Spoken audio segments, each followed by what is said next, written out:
Bendiciones. Hoy les quiero compartir otra porción de la palabra del Señor y esta se encuentra en Lucas capítulo 7, verso del 1 al 10. Habla sobre un milagro que el Señor hizo sanando al siervo de un centurión. Dice así la palabra del Señor.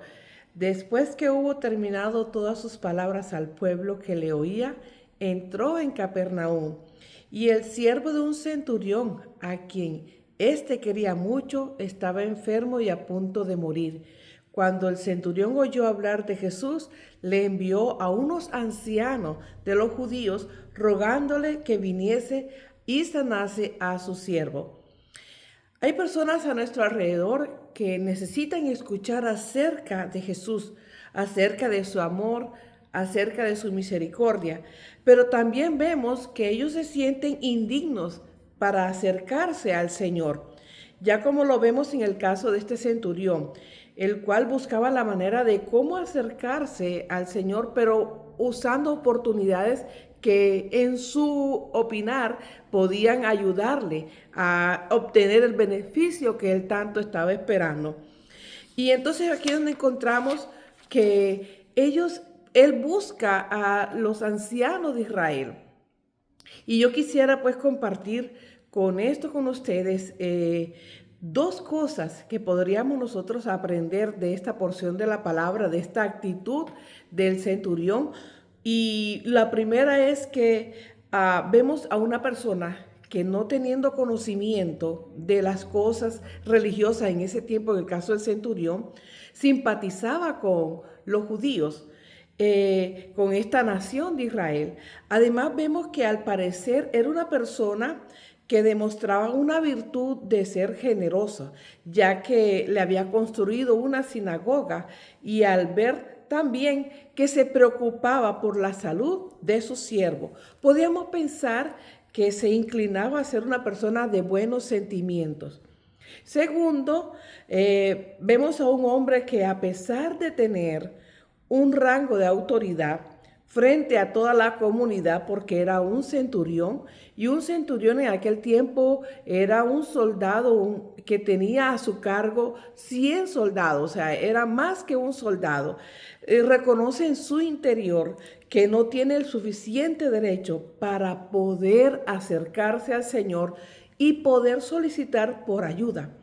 Por tal motivo acude al recurso de la influencia de personas que, entre comillas, podría pensarse influyentes en el ámbito sacerdotal y de autoridad entre el pueblo en lo religioso.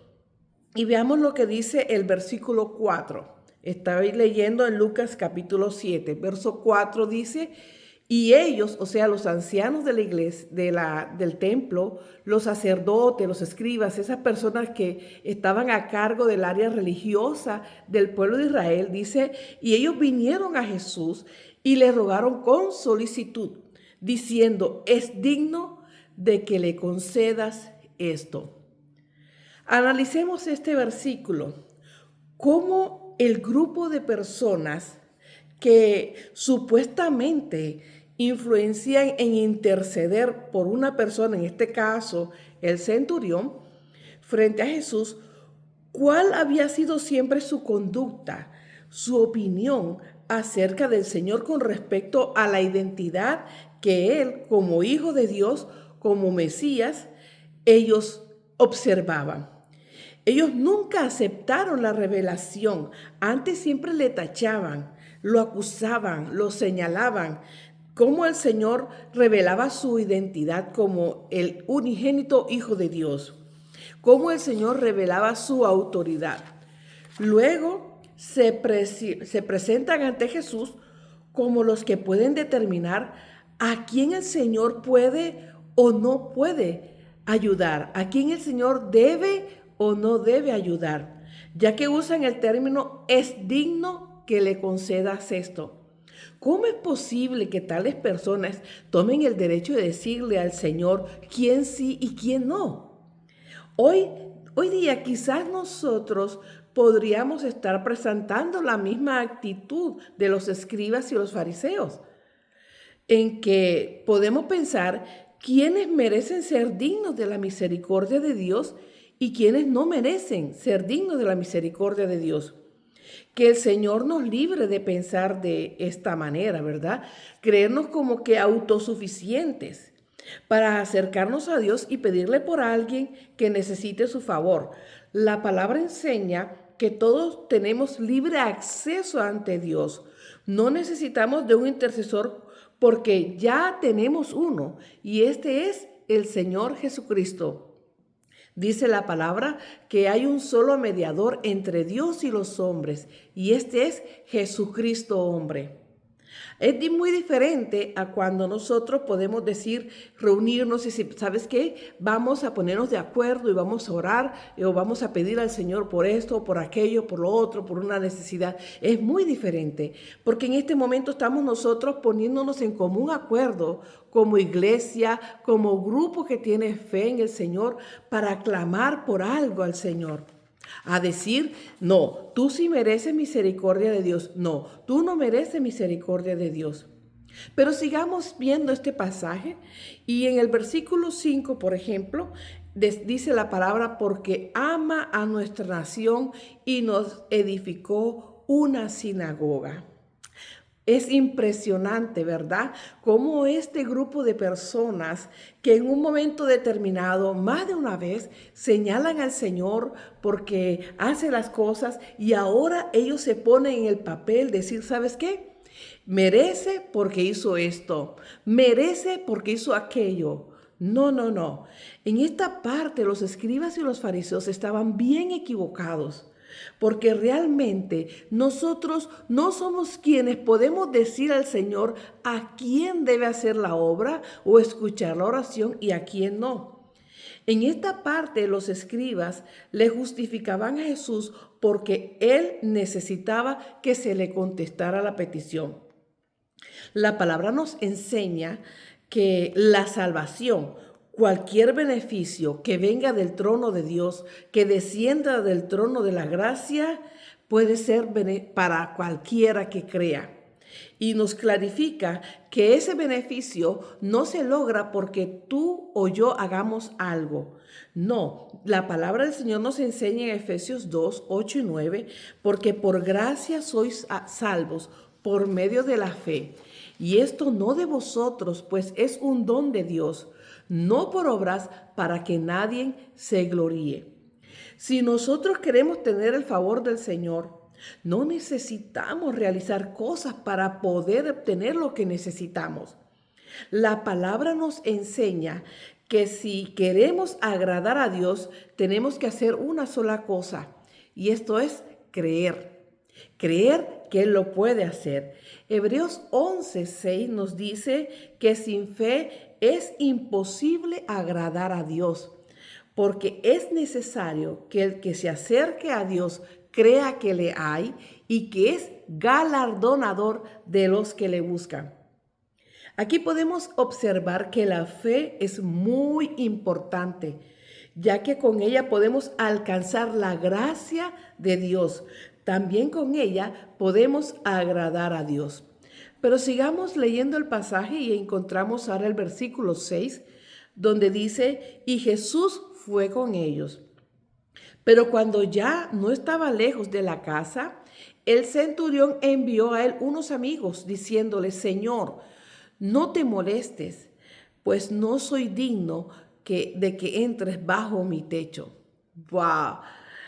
Podríamos pensar de una manera hipotética lo siguiente: la actitud de Jesús en aceptar ir con ellos a la casa del centurión como un acto de comprensión hacia la falta de revelación de los sacerdotes, de conocer quién realmente era el Señor y también que el Señor sabía todo y que realmente la persona por la cual ellos estaban solicitando la ayuda tenía más fe que ellos mismos.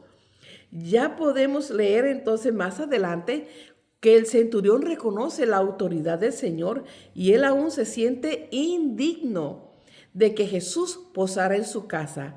En Mateo capítulo 8, del verso del 8 al 10, relata este mismo suceso, pero aquí en Mateo encontramos un detalle muy importante. Y es cuando vemos que en la palabra dice que el centurión llegó hasta el Señor y le dijo: Señor, no soy digno que entres bajo mi techo, solamente di la palabra y mi criado sanará. Impresionante. Y además expresa una comparación de la vida real que este centurión experimentaba en el día a día, donde él le dice al Señor: mira, Señor, yo soy hombre bajo autoridad, que tengo autoridad. Y si digo a este soldado, ve, él va. Y si le digo al otro, ven, él viene. Y si le digo a mi siervo, haz esto, él lo hace. Entonces, ¿qué dice la palabra aquí? Que el Señor, al escuchar esto, se maravilló. Impresionante cómo este centurión podía reconocer la gran autoridad que tenía el Señor, que aunque tan solo él dijera la palabra, podía ser sano.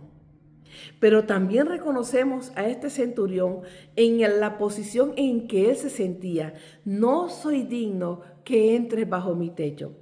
Quizás tú te puedas sentir como este centurión, que no te sientes digno de que el Señor entre a tu casa, o que no te sientes digno porque piensas en tantas cosas que tú has hecho en que has ofendido al Señor, en que te sientes en esa condición como pecador. Y dices, no soy digno ni siquiera que el Señor conteste mi oración. Pero déjame decirte algo, que el trono de la gracia, el trono donde fluye el amor de Dios, está disponible para todos. La Escritura dice, para que veas tú hasta dónde llega el amor de Dios, que dice la palabra del Señor, que Él hace salir el sol sobre justos e injustos, sobre buenos y malos. O sea, no es para que tú te sientas como que soy indigno, no, es para que tú veas el amor y la misericordia del Señor, cómo fluye desde el trono de la gracia para ti. Entonces, una de las cosas que nosotros podemos ver y hacer en el que el Señor se glorifique, como dice la misma palabra de Dios en el verso 9, siguiendo en Lucas capítulo 7, dice el Señor que al oír esto, Jesús se maravilló de él. Imagínense, tremenda expresión que el Señor tomó en ese momento, tremenda actitud, tremendo reflejo en que el Señor se maravilló. Y no tan solo eso, mire lo que dice la palabra de Dios en lo que dijo el Señor cuando pasó todo esto. Y volviéndose a la gente que le seguía, dijo: os digo que ni aún en Israel he hallado tanta fe. Impresionante.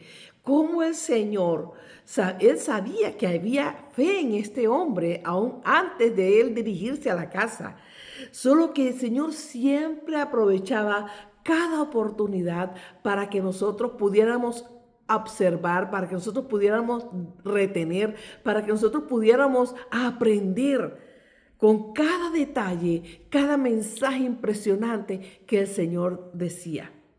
En este caso podemos ver que un hombre que se sentía tan indigno, que el Señor posara su casa, fue un hombre que impresionó al Señor al ver la fe que él tenía en el Señor Jesucristo. Y con todo eso, no tan solo quedó ahí, ¿verdad?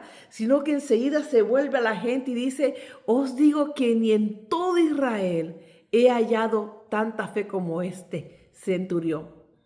Es grandioso, mis amados hermanos y amigos, saber que el Señor, al Señor lo podemos honrar con nuestra fe. Hay que creerle al Señor. Hay que mantenernos en Él. No hay que pensar que somos indignos cuando ya Él nos ha lavado con su sangre preciosa. No hay que pensar que somos indignos cuando Él ha trazado propósito para nuestras vidas. No hay que sentirnos indignos cuando Él hace salir el sol cada mañana, cuando Él hace caer la lluvia cada día. sea, no hay que sentirnos indignos cuando el amor de Dios ha sido expresado hacia cada uno de nosotros. Ni mucho menos nosotros ponernos en la posición de decir quién es digno y quién no es digno. No, Dios nos guarde de tomar tal actitud, pero sí tomar la actitud del centurión al creerle que tan solo el Señor diciendo la palabra, su siervo iba a ser sanado. Sí, mi hermano, solo se necesita una sola palabra que salga del trono de la gracia para que nuestras vidas sean cambiadas, para que nuestra situación, cualquiera que sea cambiada. Para que lo que estemos pasando, la adversidad que estemos pasando, cualquiera que sea cambiada. Porque solo Dios tiene el poder y la autoridad para hacerlo. Porque el cielo y la tierra fueron creados por su palabra. Y lo más hermoso, que al ser humano lo hizo con sus manos. ¿Por qué? Porque nos amó. ¿Por qué? Porque quiso tener cada detalle presente cuando nos creó. Entonces, ¿por qué sentirnos indignos cuando el amor de Dios fluye para todos? Si te sientes indigno, lo único que tienes que hacer es, Señor, hazme sentir, decirle, Señor, hazme sentir ese amor que fluye desde el trono de la gracia para mi vida. Y ten fe y confianza que el Señor te escucha. Ten fe y confianza que solo Él puede dar el sentido, el verdadero sentido a tu vida y en tu caminar hacia el andar con Él. Es mi deseo y es mi oración que esta palabra cale en tu corazón y en tu mente y que cada día que tú te levantes puedas tener un corazón agradecido y el resto del día una mente agradecida, alabando a Dios por el favor que cada día te concede. Que el Señor te bendiga y que el Señor te guarde. Hasta una próxima ocasión. Bendiciones.